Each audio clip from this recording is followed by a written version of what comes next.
ذرا وضاحت تو کریں کہ کیا وہ سیاسی کرپشن کا آغاز ہوا, یہ وڈرائنگ روم پالیٹکس کا آغاز ہوا, ادھر ہی بانٹ دی, اندر خانے ہی ساری منسٹریاں اپنوں ہی میں بانٹ دی, کینڈیڈیٹس بھی اپنوں ہی میں بانٹ دیے, ریزرو سیٹس بھی اپنوں ہی میں بانٹ دی.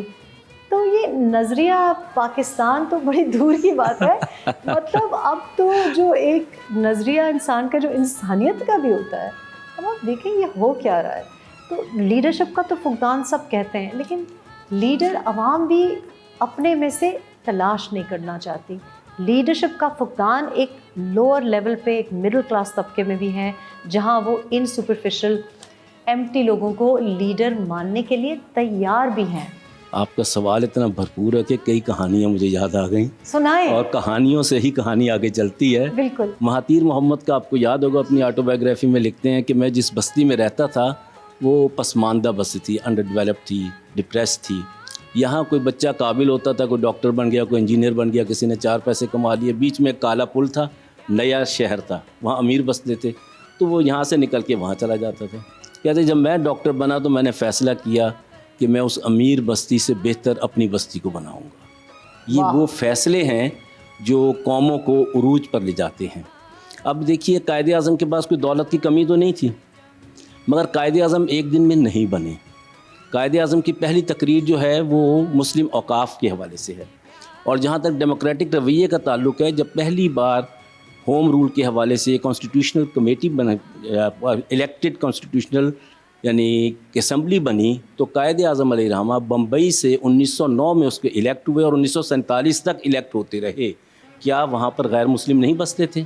کیا وہاں پر اور لوگ نہیں بستے تھے؟ قائد اعظم بعض اوقات اپنے ملک میں نہیں ہے, انڈیا میں, یو کے میں ہیں, اور قائد اعظم جیت جاتے تھے. ایک بار کسی نے, ایک آدمی کھڑا ہوا مسلمان, تو اس کی ضمانت ضبط ہو گئی تھی, اور اس نے کہا جی میری ضمانت بندوا دو قائد اعظم کو. قائد اعظم نے کہا یہ کام نہیں ہوگا رشوت کا. وہ کھڑا ہوا تھا, اپنی ضمانت خود کھوئے. یہ وہ رویے ہیں. پھر دوسرا دیکھیے کہ یہ عوام کا اعتماد اتنا عرصہ بحال رکھنا یہ معمولی بات نہیں.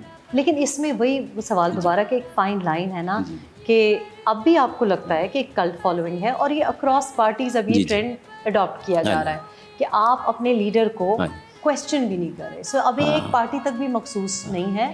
آپ لیڈر کی جو سلیکشن ہے ایسے کینڈیڈیٹس کی یا ٹکٹ سلیکٹ, اس کو بھی کویسچن نہیں کر رہے, آپ اس کے غلط کو بھی صحیح مان رہے ہیں. So how do we tell the youth کہ یہ کیا فرق کیا ہے کہ ایک شخص کے اوپر آپ نے, جیسے آپ نے کہا بہت طویل کریئر رہا ان کا, تو بہت لمبا, اب تو لوگ 15-20 سال کو روتے ہیں, لیکن وی فرگیٹ کہ کہاں سے ان کا آغاز ہوا. Almost like more than half a century تو صرف ان کا ایک مسلم کاز کے ساتھ جڑا ہوا ہے.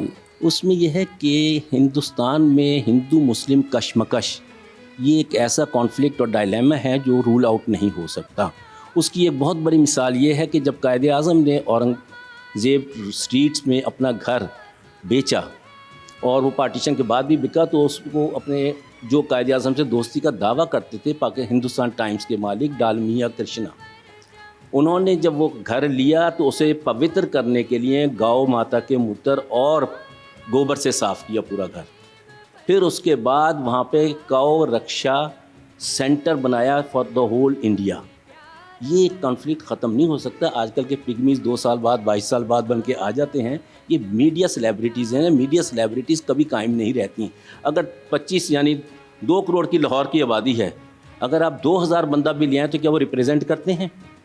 اور قائد اعظم کی آواز پہ میں ایک چھوٹی سی مثال دیتا ہوں. قائد اعظم ٹریول ایریا سے گزر رہے تھے, اور قائد اعظم اپنی گاڑی میں بیٹھے ہیں, پاؤں پہ پاؤں رکھا ہوا ہے اور ہیٹ گھٹنے پر ہے, وہ نظر آ رہا تھا. قبائلی افراد, ایک صاحب ڈاکٹر عبدالرب نشتر ہی تھے, انہوں نے کہا قبائلیوں کی روایت ہے کہ وہ انگریز کو ناپسند کرتے ہیں, اور اس کے رویے کو بھی, اس کے لباس کو بھی. آپ نے سب کچھ پہن رکھا ہے, یہ ہیٹ تو کم از کم نیچے کر لیں, you look like an British people. Quaid Azam نے اٹھایا اور سر پہ ڈال دیا. کہتے میں جو کچھ ہوں میں وہی نظر آنا چاہتا ہوں.